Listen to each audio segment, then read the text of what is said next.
Saludos, el día de hoy les vamos a hablar sobre la fonética y la fonología y otros aspectos importantes para la ortografía y la redacción.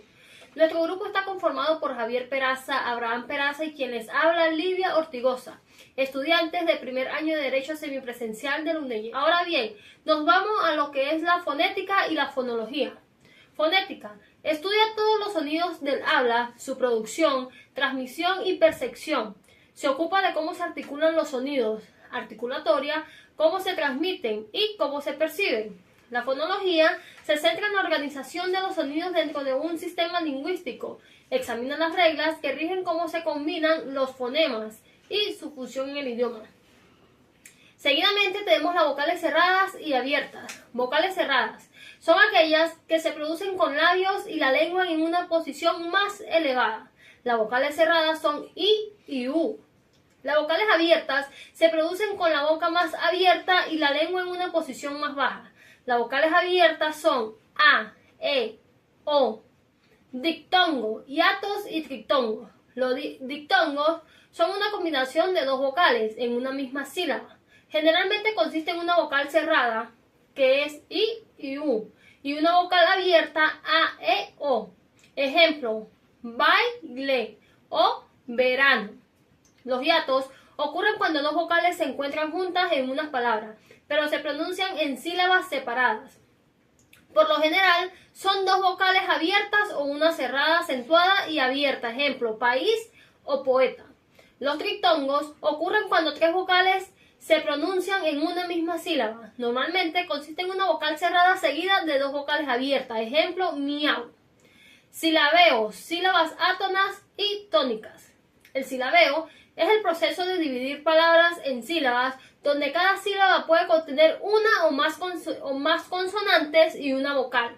Las sílabas tónicas son aquellas que llevan el acento prosódico, es decir, la mayor intensidad de voz al pronunciarse. Ejemplo, en canción, la sílaba ción es tónica y las sílabas átonas son todas las demás sílabas que no llevan el acento prosódico. En canción, la sílaba can es asentación de palabras, monosílabas y polisílabas.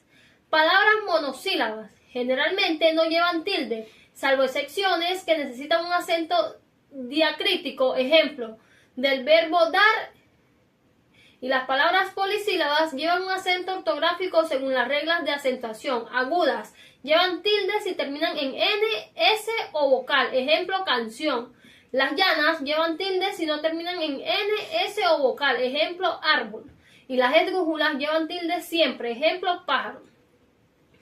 Acento diacrítico o convencional. Es el acento diacrítico. Se usa para diferenciar palabras que se escriben igual pero tienen significado distinto. Ejemplos, T de bebida y T de pronombre. Sí de afirmación y sí condicional. Uso de mayúscula, abreviaturas, siglas y acrónicos. Las mayúsculas se utilizan al inicio de una oración, en nombres propios y en títulos de obra. Ejemplo, en nombre propio, Juan. Las abreviaturas se utilizan de formas cortas de palabras. Ejemplo, PAC, que por ejemplo sería página. Y las siglas, grupos de iniciales de palabras que forman una nueva. Ejemplo, ONU, que significa Organizaciones de las Naciones Unidas. Los acrónimos son similares a las siglas, pero se pronuncian como una palabra. Ejemplo, radar por radio. Ahora bien, nos vamos a los signos de puntuación. La coma se usa para separar elementos en una lista o aclaraciones dentro de una oración.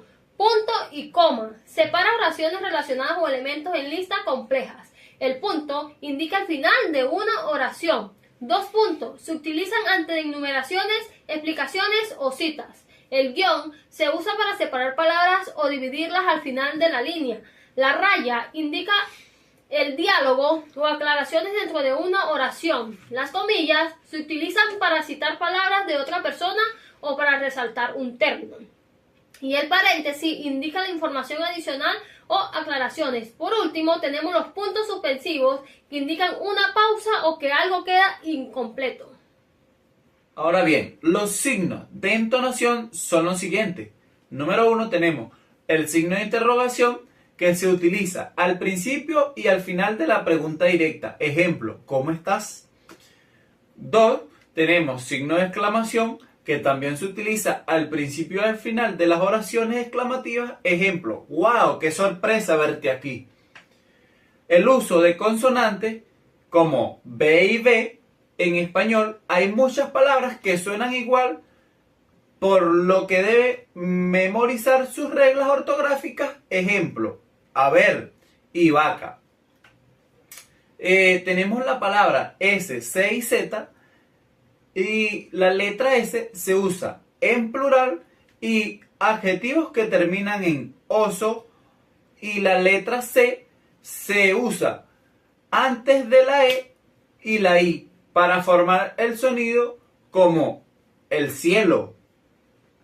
La Z se utiliza generalmente en sustantivos y adjetivos que terminan en aso o asa. También tenemos la letra G, la J y la H. La letra E se utiliza antes de la E para el sonido como gemelo. La J se utiliza para el sonido en palabras como jugar. Y la H, que es una palabra muda, pero se usa en conjugaciones como haber. La X se utiliza para representar el sonido en palabras como examen o taxi. También aparecen en palabras de origen indígena o en algunas formas del verbo hacer o en una forma imperfecta que hizo. La doble C se pronuncia y aparecen en palabras como acceso o exceso o reacción. La combinación generalmente se utiliza antes de la palabra I o E.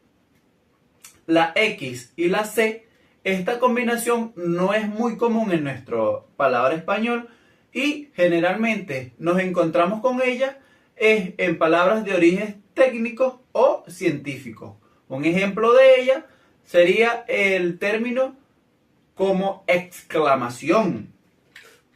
La palabra R, que es el que representa el sonido vibrante simple en palabras como pero, se usa al inicio de la palabra o después de consonantes. Palabras como río, caro, morado. La doble R se pronuncia como una vibración múltiple y se utiliza en palabras como perro, carro, y generalmente aparece en medio de una palabra y es crucial para diferenciar el significado, como en pero o en una sola, en que es con una sola R, y perro, que es con doble R. También tenemos la palabra M y N, y esta combinación aparece en palabras como hombre y sombra. Generalmente representa un sonido nasal y la M es silenciosa y se pronuncia solo la N. Y se respeta por las reglas ortográficas. También tenemos la N y la M y se encuentra en palabras como enigma y programa. La combinación también representa un sonido nasal, pero aquí se pronuncian ambas consonantes en secuencia. También nos encontramos con la doble N. En esta combinación es poco común también en el español, aunque se ve en algunos nombres propios o en palabras derivadas del inglés. Ejemplo, el cannabis, perdón. La M y la B se utilizan en palabras como también y sombra, donde la M se pronuncia antes de la B. La M y la P se encuentran en palabras como campo o templa, donde ambas consonantes se pronuncian en secuencia. Estas combinaciones de consonantes son importantes en nuestro idioma español, ya que su correcta pronunciación puede cambiar el significado de las palabras y además es fundamental para la ortografía y la correcta escritura en español. Ahora bien, el significado de palabras juntas o separadas, que tenemos como un ejemplo asimismo o así mismo o también así mismo. Si lo decimos juntos sería asimismo y significa de la misma manera adverbio. Si lo decimos de una forma pausada y separada sería así mismo y se refiere de esta manera. Pero si lo decimos de una forma más pausada y separada sería así mismo e indica una reflexión. Si no, también tenemos la palabra si no o si no. Si lo decimos juntos sería si no, que es una conjunción que expresa una oposición como en no quiero té, sino café. Si lo digo de una forma separada sería si no y se utiliza en condiciones como si no vienes, no iré. O también tenemos a dónde, o lo podemos decir junto que sería a dónde, o le ponemos una tilde que sería a dónde. A dónde se refiere a una dirección con la preposición. También si lo decimos juntos sería a dónde y se utiliza a menudo en contextos formales. Y si lo decimos o lo escribimos con una tilde, esto se utiliza para hacer una pregunta sobre un lugar. También tenemos la palabra por qué o por qué, o con una acentuación que sería por qué o por qué. El por qué sin acentuación y juntos es una conjunción que introduce causa. Ejemplo, vengo porque quiero, o lo escribimos de forma separada, pero con una acentuación que sería una forma de pregunta que indica la razón de ¿por qué no viniste? O lo escribimos junto, pero con una acentuación y sería ¿por qué? Y es sustantivo que significa la razón, no entendí el porqué de su decisión. O lo escribimos o lo pronunciamos de una forma separada, sin acentuación, que sería por qué, y se usa en oraciones a donde, que es una conjunción subordinada, como en lucho porque respeto mis derechos. También tenemos como ejemplo con qué o con qué pegado o con qué separado pero con una acentuación. Y si decimos con qué separado, se utiliza para identificar la manera en que algo se hace. O con qué junto, que se utiliza como una conjunción que introduce una conclusión, con que ya no vendrás. Entonces, también podemos decirlo de una forma separada pero acentuada y se utiliza como preguntas para indagar por el medio o la cantidad. Conocer la ortografía y la correcta utilización de estas palabras y signos es esencial para una buena comunicación o escritura en español. Redacción de documentos jurídicos. La redacción de un documento jurídico es un proceso crucial que implica la creación de actas, solicitudes, informes y escritos legales. Este proceso requiere un enfoque meticuloso y el uso de un lenguaje preciso y claro para asegurar que los documentos cumplan con su propósito legal. Los tipos comunes de documentos jurídicos.